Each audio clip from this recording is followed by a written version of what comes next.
Yang pertama yang kita akan bahas adalah terkait pengantar organisasi dan arsitektur komputer.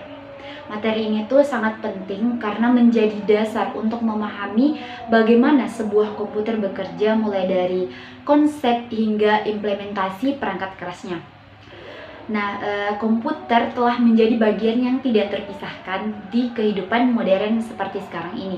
Mulai dari pendidikan, bisnis, kesehatan, hingga hiburan. Hampir seluruh aktivitas kita bergantung pada sistem komputer. Namun seringkali kita hanya menggunakan komputer tanpa benar-benar memahami bagaimana sistem tersebut bekerja di dalamnya. Untuk memahami hal tersebut, diperlukan pengetahuan tentang organisasi dan arsitektur komputer, yaitu bidang yang mempelajari struktur, fungsi. Nah, jadi organisasi dan arsitektur komputer ini itu bidang yang mempelajari struktur, fungsi, serta cara kerja komponen-komponen utama komputer. Dengan memahami konsep ini, kita dapat mengetahui bagaimana komputer mengeksekusi perintah, mengolah data, dan menghasilkan informasi. Nah, yang pertama itu kita akan membahas arsitektur komputer. Arsitektur komputer dapat didefinisikan sebagai konsep atau rancangan dari sebuah sistem komputer yang terlihat oleh programmer atau penggunanya. Arsitektur komputer menjelaskan kemampuan komputer dalam menjalankan instruksi dan mengolah data. Adapun beberapa aspek penting dalam arsitektur komputer antara lain, yang pertama, struktur set instruksi atau instruction set. Nah, set instruksi ini itu adalah kumpulan perintah yang dapat dijalankan oleh prosesor. Instruksi ini menentukan operasi apa saja yang bisa dilakukan komputer seperti operasi aritmatika, logika, pemindaian data, dan kontrol program. Perbedaan set instruksi menyebabkan perbedaan cara kerja prosesor seperti pada arsitektur Intel dan ARM. Aspek yang kedua yaitu jenis dan format data. Jenis dan format data menentukan bagaimana data direpresentasikan dan diolah oleh komputer. Data dapat berupa bilangan bulat, bilangan pecahan, karakter, atau instruksi. Format data ini berpengaruh pada kecepatan pemrosesan dan efisiensi penggunaan memori. Yang ketiga, cara pengalamatan memori. Pengalamatan memori menjelaskan bagaimana prosesor menentukan lokasi data di dalam memori.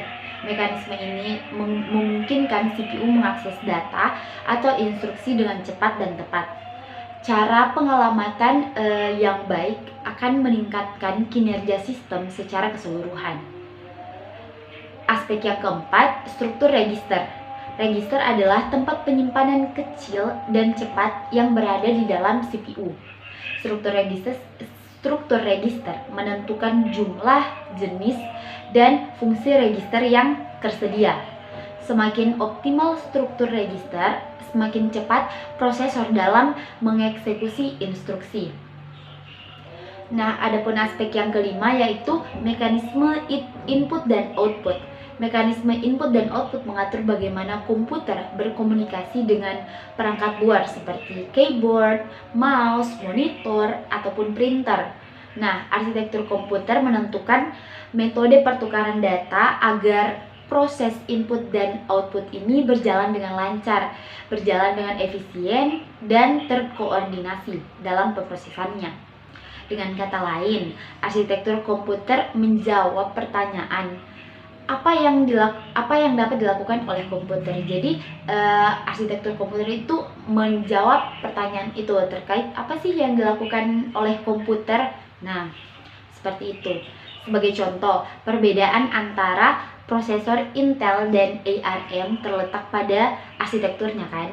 Kemudian meskipun keduanya sama-sama dapat menjalankan sistem operasi, cara kerja internal dan instruksi yang digunakan itu bisa berbeda. Selanjutnya adalah organisasi komputer. Organisasi komputer adalah cara berbagai komponen perangkat keras dihubungkan dan diimplementasikan untuk mewujudkan arsitektur komputer tersebut. organisasi komputer lebih menekankan pada aspek fisik dan teknis dari sistem komputer. Organisasi komputer mencakup yang pertama, unit pemrosesan pusat atau CPU. CPU merupakan komponen utama yang bertugas mengeksekusi instruksi dan mengendalikan operasi komputer. CPU berfungsi sebagai otak komputer yang mengatur alur data dan proses. Yang kedua, Arithmetic Logic Unit atau ALU. ALU adalah bagian dari CPU yang melakukan operasi aritmatika seperti penjumlahan dan pengurangan, serta operasi logika seperti perbandingan. Kinerja ALU sangat memengaruhi kecepatan pemrosesan data. Yang ketiga, Control Unit. Control Unit berfungsi mengatur jalannya instruksi di dalam CPU. Komponen ini mengordinasikan kerja ALU, register, dan memori agar setiap instruksi dapat dieksekusi dengan urutan yang benar. Yang keempat, sistem memori. Sistem memori berfungsi menyimpan data dan instruksi yang sedang maupun akan diproses. Memori terdiri dari beberapa tingkat seperti register, cache, dan memori utama yang masing-masing memiliki kecepatan dan kapasitas berbeda. Yang kelima, bus data, bus alamat, dan bus kontrol. Bus merupakan jalur komunikasi yang menghubungkan berbagai komponen komputer. Bus data membawa data, bus alamat menunjukkan lokasi data, dan bus kontrol mengatur sinyal kendali agar komunikasi antar komponen berjalan dengan baik. Yang keenam, perangkat input dan output. Perangkat input dan output memungkinkan komputer berinteraksi dengan pengguna dan lingkungan luar. Input digunakan untuk memasukkan data, sedangkan output digunakan untuk menampilkan hasil pemrosesan komputer. Organisasi komputer menjawab pertanyaan bagaimana komputer dibangun dan bagaimana cara kerja secara fisik. Kemudian lanjut ke sejarah perkembangan komputer. Nah, pada awalnya itu mengapa ini penting itu agar kita tahu bagaimana sejarah perkembangan dan perkembangan teknologi yang kita rasakan saat ini. Arsitektur komputer saat ini kan berbentuk seperti sekarang ini yang modern itu. Mengapa organisasi komputer menjadi semakin kompleks? Dan mengapa muncul teknologi seperti cache, multicore, GPU, dan cloud. Kemudian kita menggunakan konsep generasi dalam perkembangan komputer. Istilah generasi itu digunakan untuk menandai lompatan besar teknologi, perubahan mendasar cara kerja komputer, dan perubahan cara manusia menggunakan komputer. Masuk ke generasi pertamanya komputer, kita punya mesin eksperimental dan strategis. Ini merupakan mesin pertama muncul di Perang Dunia Kedua. Karena waktu saat itu kita membutuhkan sebuah alat, sebuah tools untuk perhitungan cepat, dan kita butuh waktu yang cepat juga dan keakuratan yang tinggi. Jadi kita membuat komputer. Jadi dorongan pertamanya komputer itu adalah perang, kebutuhan militer dan negara untuk menjadi pendorongnya. Kemudian kedua itu sedangkan teknologi yang digunakan itulah tabung vakum sebagai komponen utama logiknya. Tabung vakum itu mampu mengalirkan arus listrik, melakukan operasi logik dasar, namun yaitu besar, kemudian gampang panas dan boros listrik, padahal cuma melakukan operasi-operasi dasar saja. Baru karakteristik utamanya itu ada ukuran satu ruangan, konsumsi daya sangat tinggi, dan menggunakan bahasa mesin biner atau 0 dan 1.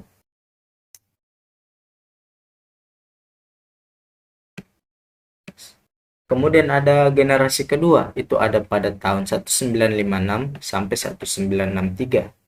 Di situ komputer mulai menjadi alat kerja.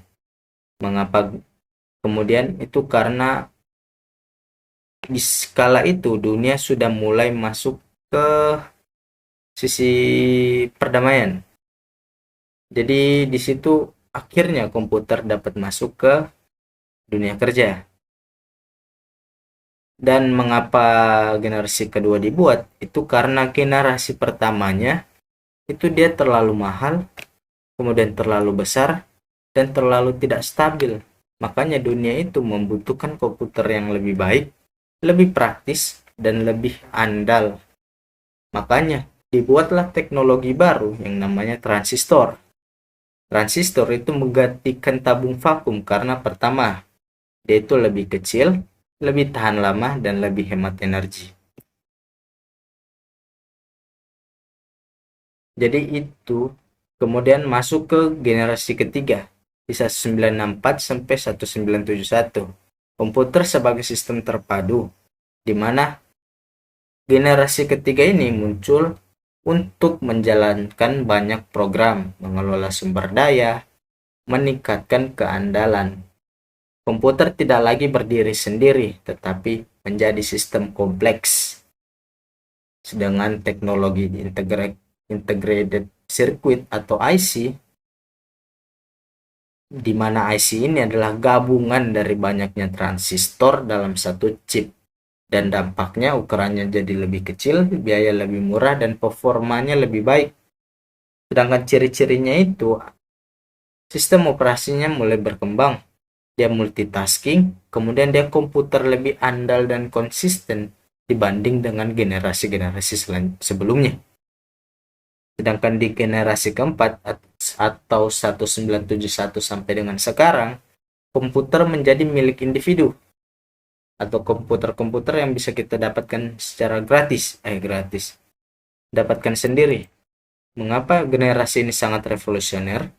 Ditemukan karena di generasi ini ditemukannya mikroprosesor atau yang kita tahu dengan nama CPU, di mana seluruh CPU itu berada dalam satu chip tok. Dalam satu chip kecil itu kita sudah punya IC, control unit, dan segala macam di. Jadi organisasi arsitektur dan komputer pentingnya di masa sekarang, yang pertama kinerja dan efisiensi. Arsitektur komputer yang baik dapat meningkatkan kinerja dan efisiensi sistem komputer. Skalabilitas arsitektur komputer yang dirancang dengan baik dapat mendukung peningkatan kapasitas dan kinerja sistem. Keamanan arsitektur komputer yang aman dapat melindungi data dan privasi pengguna. Jadi pentingnya di masa depan, komputasi kuantum, arsitektur komputer yang dapat mendukung komputasi kuantum akan menjadi sangat penting di masa depan. Internet of Things, arsitektur komputer yang dapat menghubungkan jutaan perangkat IoT akan menjadi sangat penting. Yang ketiga, kecerdasan buatan AI, arsitektur komputer yang dapat mendukung AI akan menjadi sangat penting di masa depan. Dalam keseluruhan, arsitektur komputer dan organisasi komputer adalah dua konsep yang sangat penting dalam desain sistem komputer dan akan terus berkembang untuk memenuhi kebutuhan teknologi yang semakin kompleks di masa depan.